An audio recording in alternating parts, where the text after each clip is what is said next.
sebenarnya ketika ada terjadi kayak begini, exit strateginya kayak apa. Termasuk juga misalnya tadi itu sekian pintu, 2 pintu yang terbuka, misalnya kayak begitu, gas air matanya di mana, konsentrasi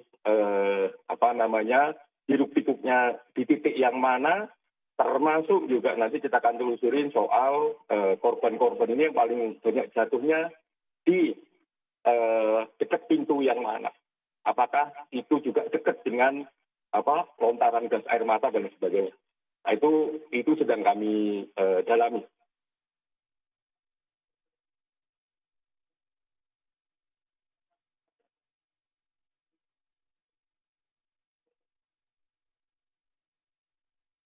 Semua zat yang terbuat entah gas air mata atau zat-zat yang lain pasti memiliki logika daluarsa. Yang itu juga sebenarnya menjadi concern kami, yang menjadi salah satu kunci nanti akan kami tanya kepada teman-teman medis. Apakah memang karena sekian jumlah korban itu sesak napas, ataukah karena yang lain? Nah, kalau sesak napas, kadar oksigen dan sebagainya kayak apa dan sebagainya itu yang dipengaruhi oleh gas air mata. Itu ya.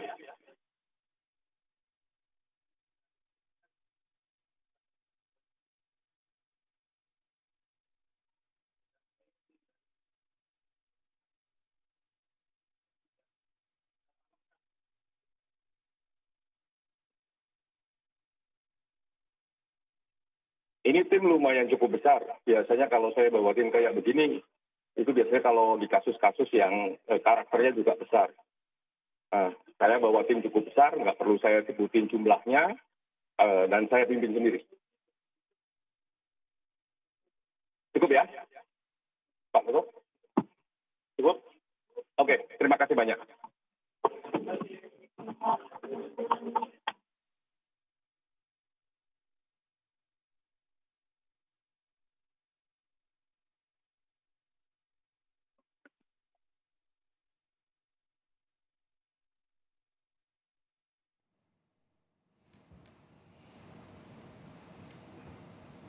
Ya, itu tadi pernyataan dari Komisioner Komnas HAM Khairul Anam yang menyatakan juga akan ikut menginvestigasi awal mula terjadinya kerusuhan yang terjadi di Stadion Kanjuruhan Malang saat pertandingan Arema FC melawan Persebaya kemarin. Dan tadi Komisioner Komnas HAM Khairul Anam menyatakan sudah mengantongi beberapa barang bukti dan video untuk diinvestigasi untuk selanjutnya diselidiki secara imparsial. Apakah memang ada pelanggaran HAM, hak asasi manusia yang menimbulkan kematian dari seseorang dalam insiden atau tragedi sepak bola di Stadion Kanjuruhan Malang ini. Dan dalam beberapa hari ke depan, Komnas HAM juga akan memperbaharui kembali informasi apakah sudah ada temuan yang bisa diungkapkan ke publik terkait investigasinya. Dan kita akan menuju ke kantor Kemenko Polhukam Jakarta untuk mengetahui informasi terkini mengenai pembentukan tim independen. Kita akan terhubung dengan jurnalis Kompas TV Gracia Adur di kantor Kemenko Polhukam Jakarta. Gracia, apa saja hasil rapat koordinasi tadi yang dipimpin oleh Kemenko Polhukam, Menko Polhukam Mahfud MD?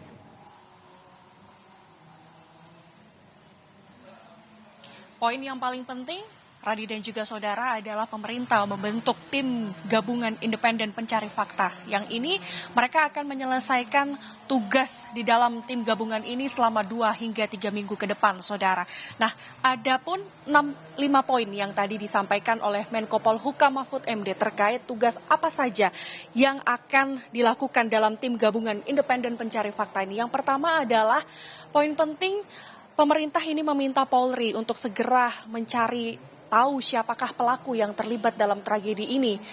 Terkait juga untuk terus melakukan evaluasi terhadap penyelenggara keamanan. Nah, kalau nanti ditemukan siapa pelaku yang terlibat dalam tragedi ini akan ditindak pidana. Kemudian poin yang kedua, Pemerintah meminta TNI untuk mengusut ataupun mengklarifikasi terkait video yang beredar di masyarakat soal anggota TNI yang melakukan tindak kekerasan terhadap supporter saudara. Nah, ini perlu diklarifikasi lebih lanjut oleh TNI seperti apa nantinya, apakah akan dilakukan kode etik ataupun dilakukan tindak pidana. Kemudian poin yang ketiga adalah pemerintah meminta Menpora untuk mengundang PSSI, kemudian penyelenggara dari kegiatan olahraga sepak bola yang dilakukan di Malang kemarin, yaitu untuk mengevaluasi total.